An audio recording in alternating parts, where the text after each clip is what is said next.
If AJ is traded, how would that affect the offense? How would that affect you?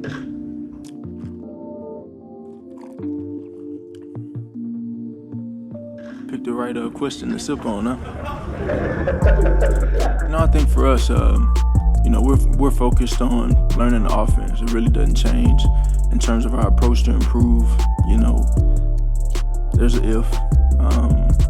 Obviously been a lingering thing, but nothing can replace all the greatness that we achieved together. Hey y'all, it's the Honorable Mention Podcast. It's Matt Rogers, of course, your host, OJ Spivey from the Philadelphia Tribune. As I told you, would be on from the on the next show, which was the last show I told you he would be on today. The day has arrived, OJ. AJ Brown has been traded for a 2028 first and a 2027 fifth round pick. What are your initial thoughts on the deal? Well, of course, Matt, it seemed to be an inevitable thing, right?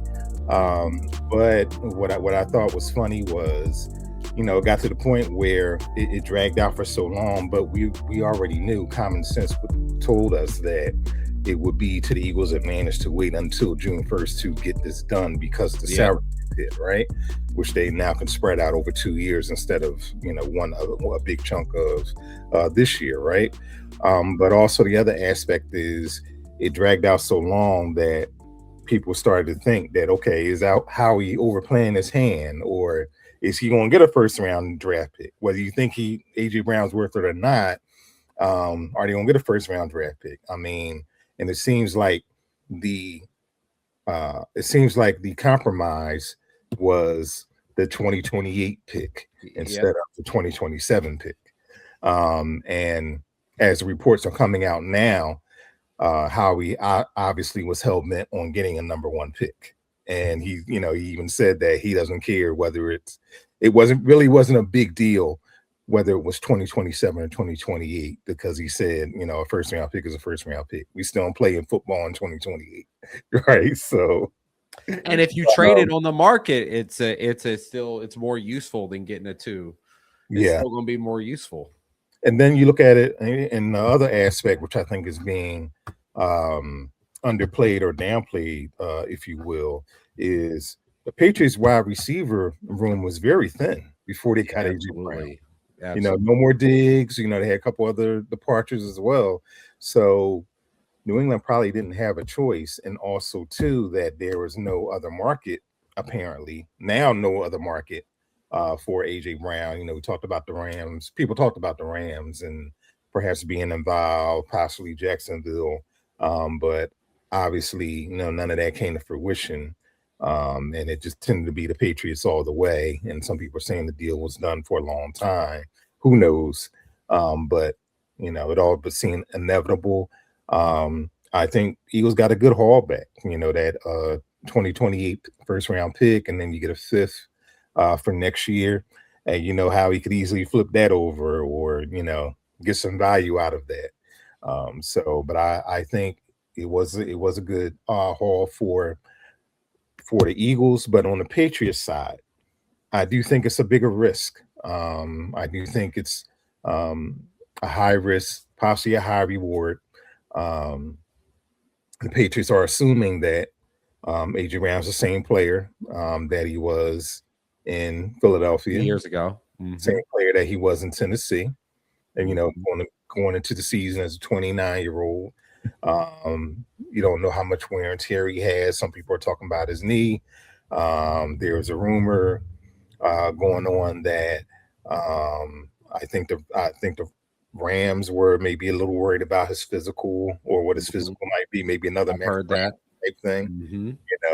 And I used an analogy with the Max Crosby trade that didn't happen to the Ravens, that Ravens rescinded or reneged on, as he couldn't get his tags, he couldn't get his auto tags, he couldn't pass the inspection.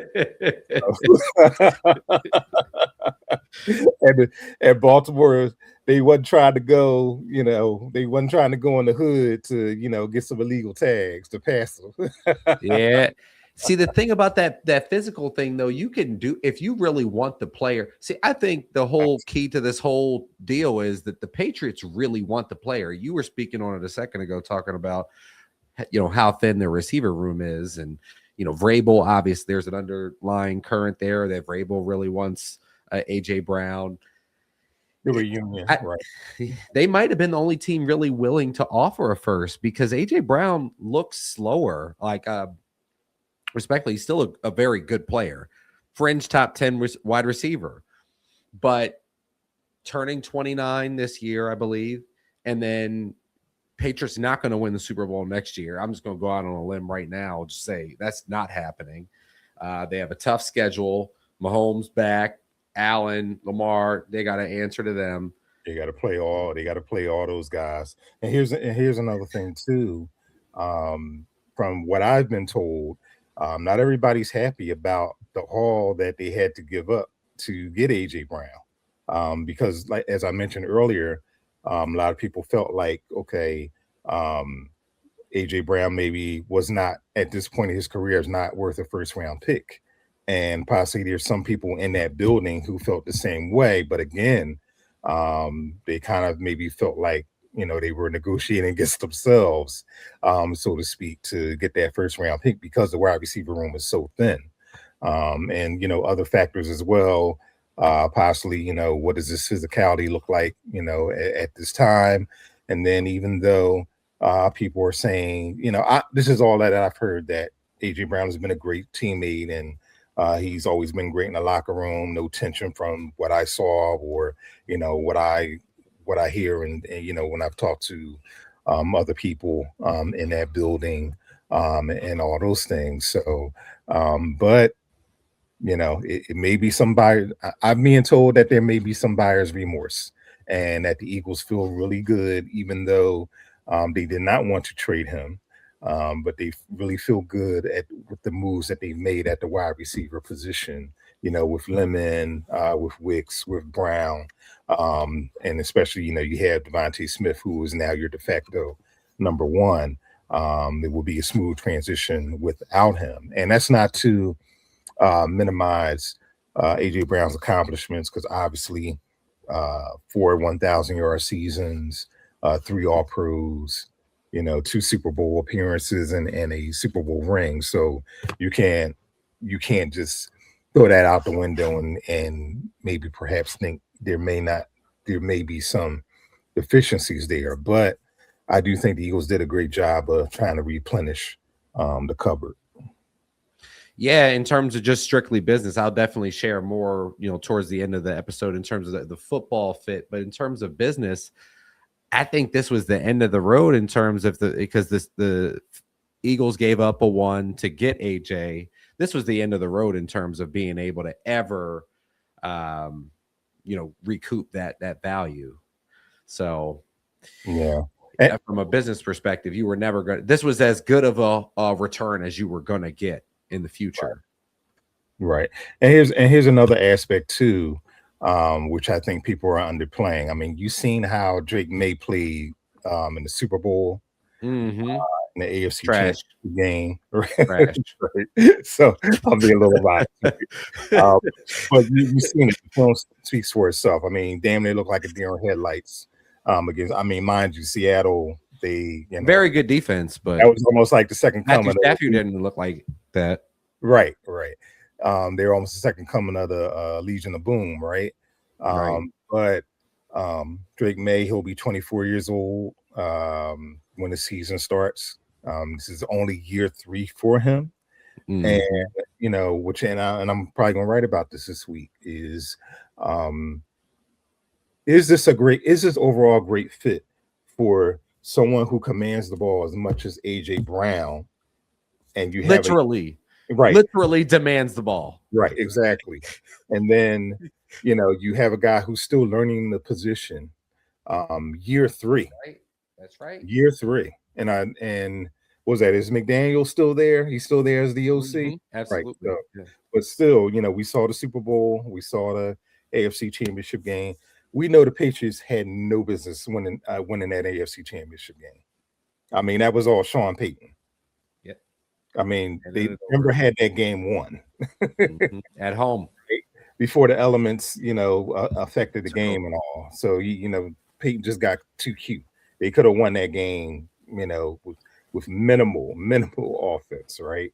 Because that's how bad Drake may look. So they're going to have a tough schedule, as you mentioned. And does someone as young as Drake May, does he have the temperament to deal with such an alpha like AJ Brown, like you said, who demands the ball? And if things aren't going his way, can someone like Drake May still command the offense and kind of keep him calm and also keep him satisfied? And AJ Brown's had it. We've had it good with AJ Brown, but AJ Brown's had it good. But that's the mean Jalen Hurts. We know that. He's had it really good in Philly. People can say, "Oh, I don't really care about winning," until your team is eliminated before Halloween. You talk all that shit now. Talk it, enjoy, and then we get to Thanksgiving, and you making Cancun plans. Then talk to me about the blood on your sword with the your 150-yard games at that point. Cool. Let's see. And to assume that even if Drake May is force feeding him the ball, he's going to get 150 yards. I mean, the truth is he's a good player, but a lot of times he wasn't open. It's just what it was. And again, another thing that I asked last season is, okay, how much do you force on the ball? How much do you force touches? And it's still within the element of the offense, and it's still within the element of winning the football game, because that's all that matters at the end of the day. And then, like you said, with the schedule that they have, they're not going to have the affordability to try to force feed anybody in that offense, except for maybe the running back. That's right.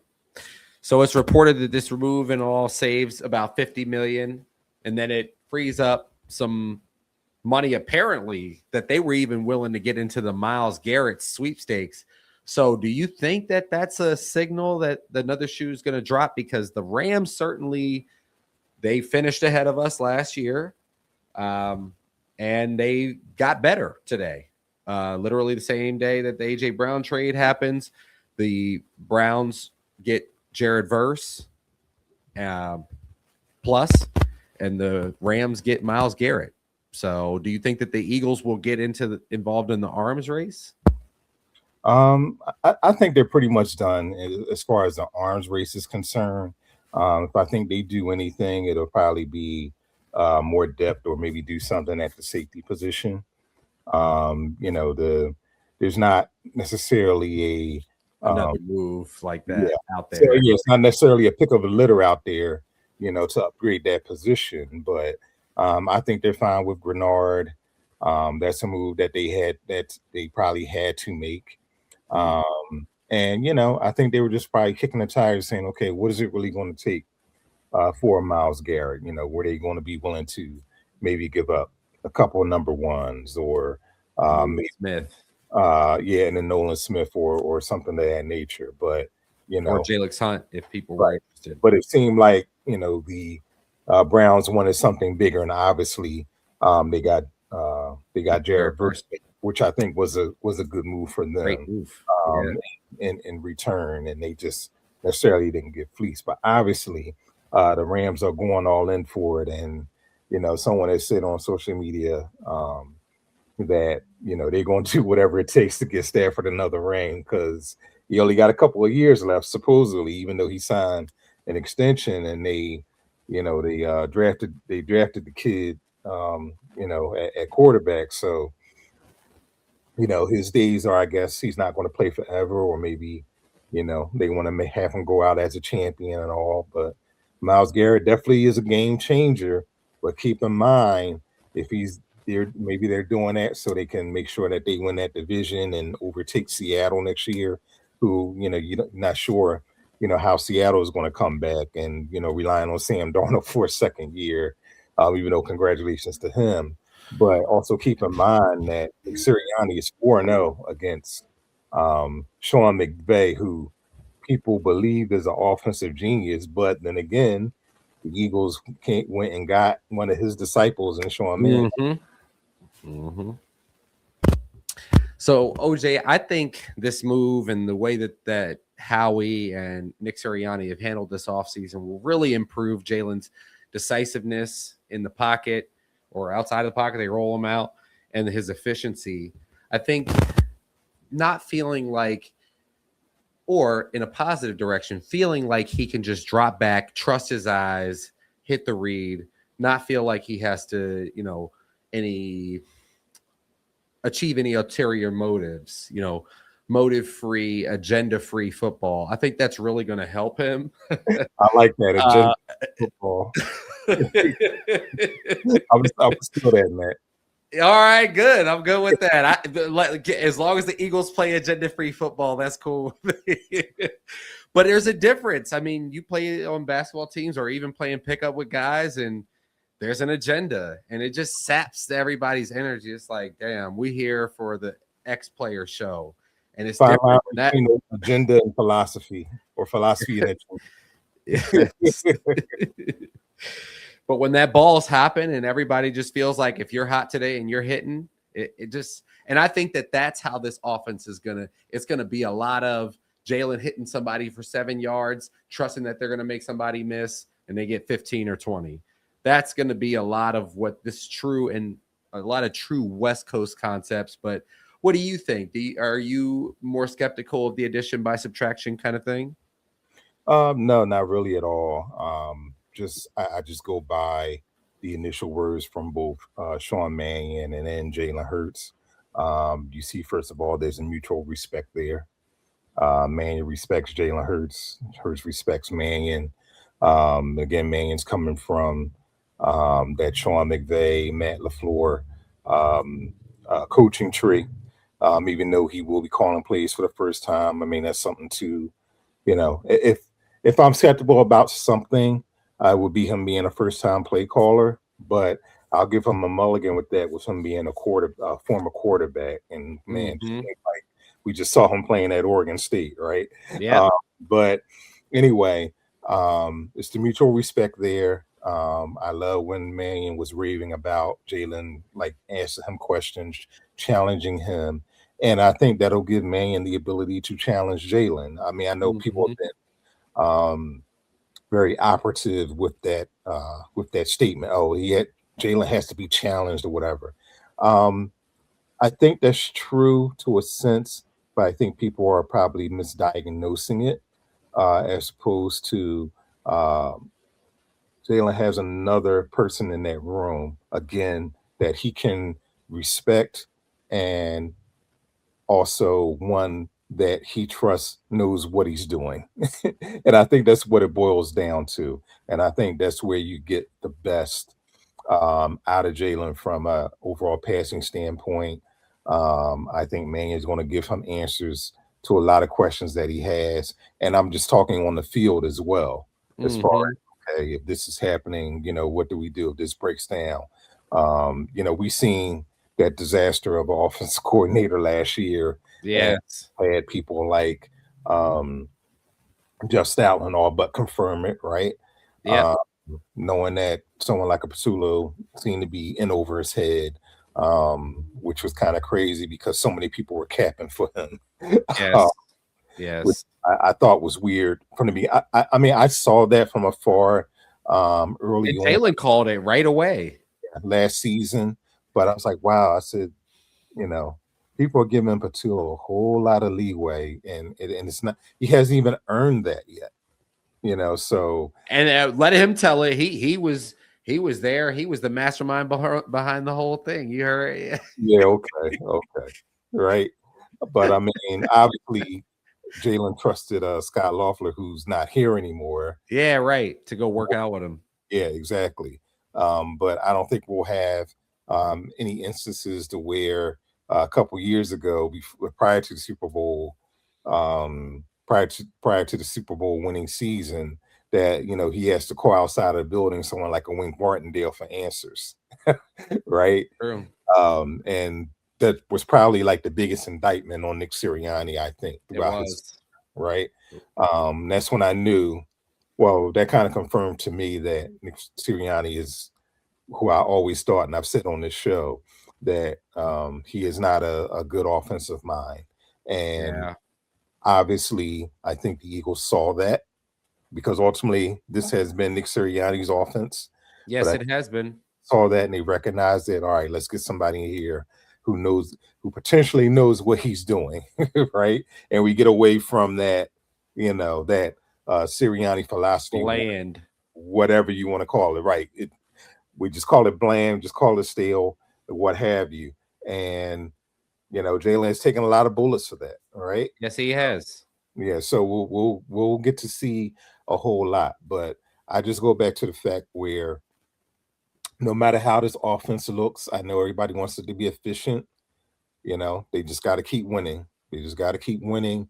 I know everybody wants it to look pretty and everything, and it may not look pretty every week. And it's probably going to take them a month, Yeah.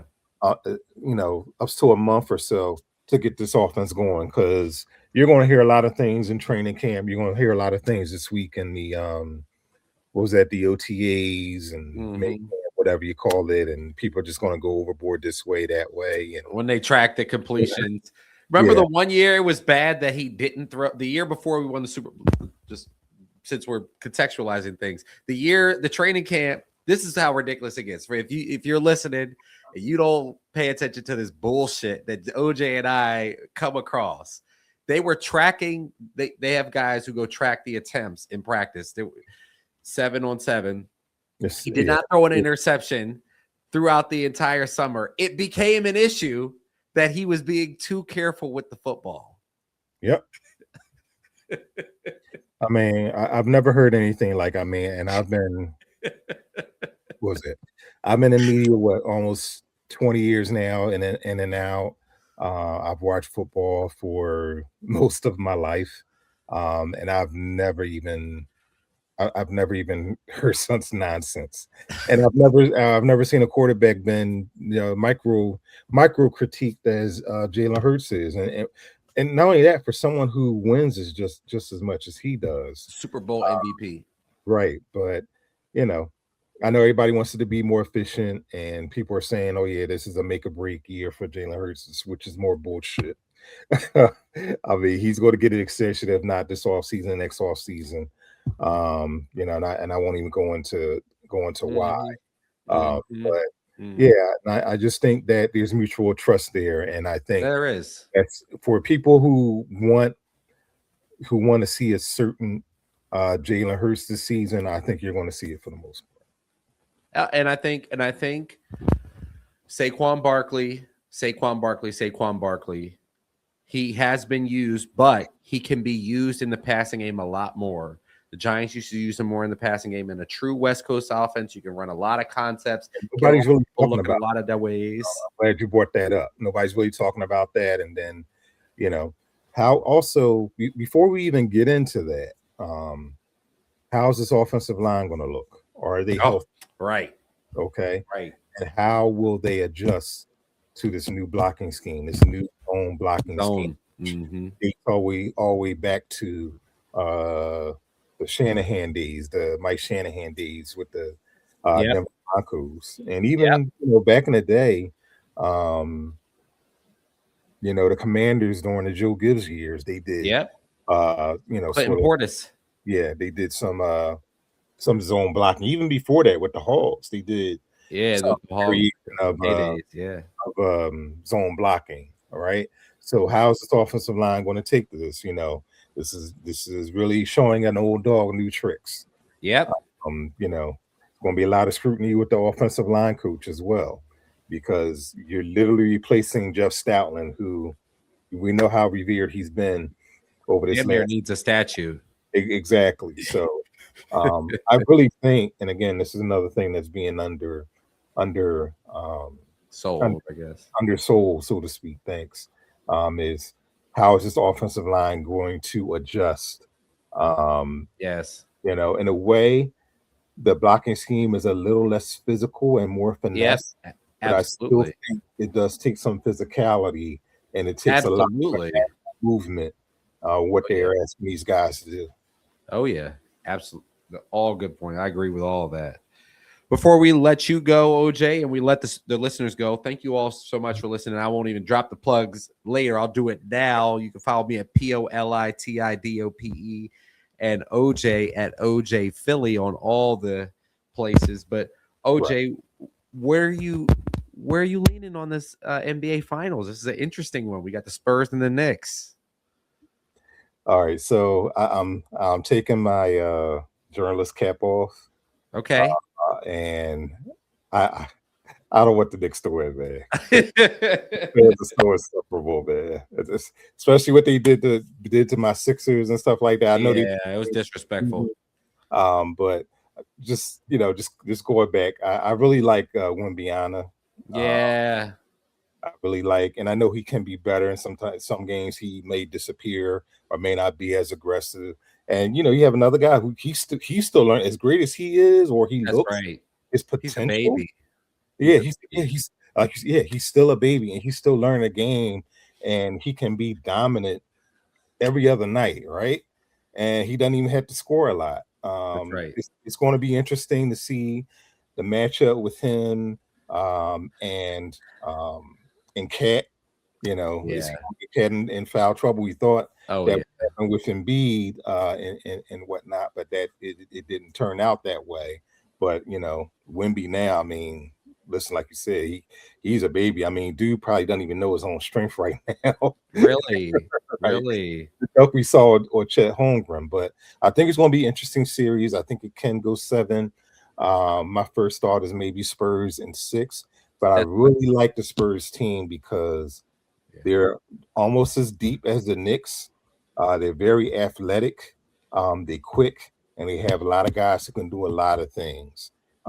Knicks they're very similar, but they are maybe a little more reliant on Jalen Brunson. But they do have other guys who could score. Bridges, Ebanobi, those guys, and of course you got Cat, and all. So, but I really want to see the Spurs to win, but I think it's going to be a good series. My thought is Spurs in 6, but the game 6 would be in New York, so I give them a puncher's chance. I give the Knicks a puncher's chance to push it to 7, but I'm gonna say Spurs in 6. I just don't, like you said, the Spurs have so many guards that can just be interchangeable. Guard Brunson. Now, famous last words, Jalen Brunson. It's unbelievable, but he really makes a lot happen. Go ahead. Here's I think what's going to be an X factor all throughout the playoffs. There really hasn't been a team that the Knicks have faced. First of all, I don't think the Knicks have really been tested. Now, the last time they were really tested was against Atlanta, which is kind of crazy. Early on, just right. But the important thing that the Spurs have to do against Jalen Brunson is they have to get him off his spot.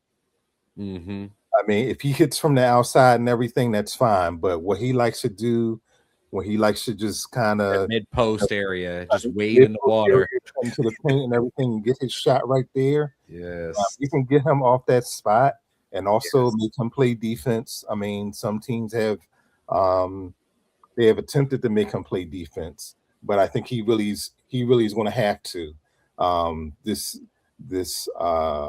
round.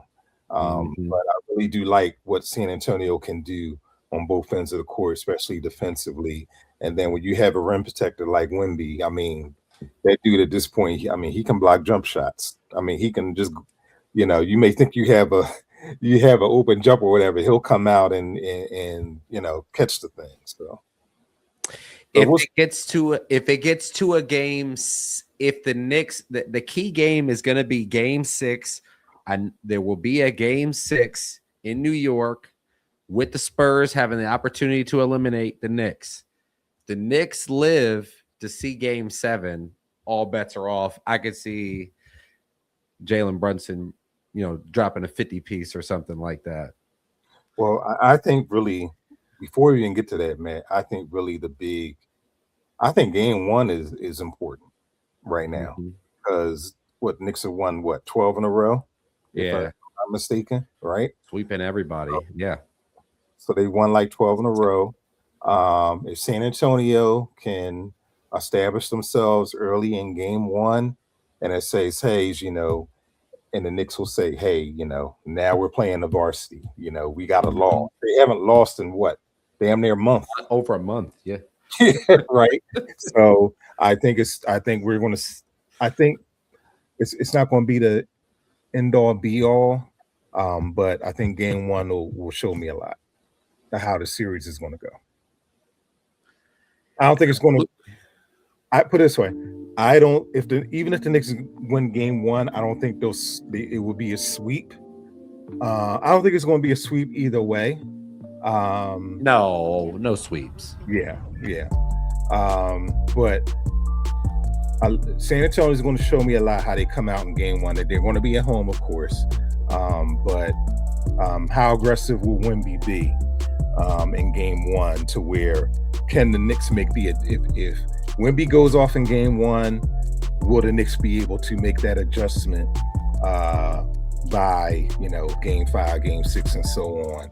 And I think the same. How will the Spurs guard Jalen Brunson? Because I think that's going to tell us a lot about the series as well.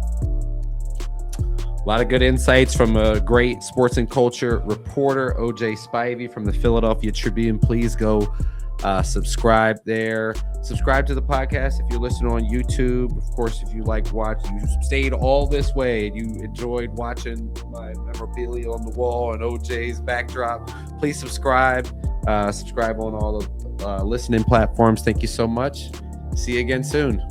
I think the thing is just learning, what Coach Sean is installing and the direction we're going in with him. And that's a collective thing that we all have to be bought into. And so we all have to build that shared belief and going out there and learning our jobs, learning how we want to do it, and then kind of building an identity as we go forward.